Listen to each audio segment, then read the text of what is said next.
వాన మబ్బులతో ఆకాశం నిండిన సాయంత్రం చిన్నారి ఆదితి గొడుగు పట్టుకుని ఇంటికి బయలుదేరింది. ఆకాశం నల్లటి మబ్బులతో కప్పబడి ఉంది. చినుకులు పడుతున్నాయి. ఆదితి గొడుగును పట్టుకుని ఇంటికి నడుస్తోంది.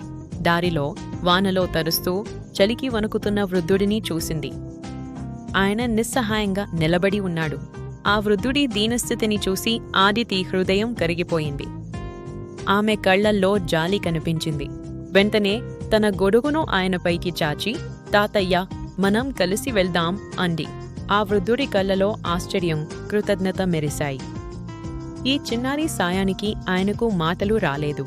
గొడుగు చిన్నది కావడంతో ఆదితి కొద్దిగా తడుస్తున్నా వృద్ధుడు తడవకుండా చూసుకుంది.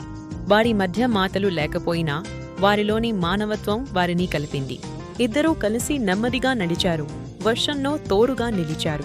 ఆయన ఇల్లు రాగానే వృద్ధుడు ఆమె చేతిని పట్టుకుని, నీ మంచితనం నాకు ఆశను ఇచ్చింది అని ఆశీర్వదించాడు. ఆదితి చిరునవ్వుతో ఇంటికి వెళ్ళిపోయింది. ఆమె ముఖంలో ఆనందం కనిపించాయి. పెద్ద మనసు ఉండటానికి పెద్ద గొడుగు అవసరం లేదు.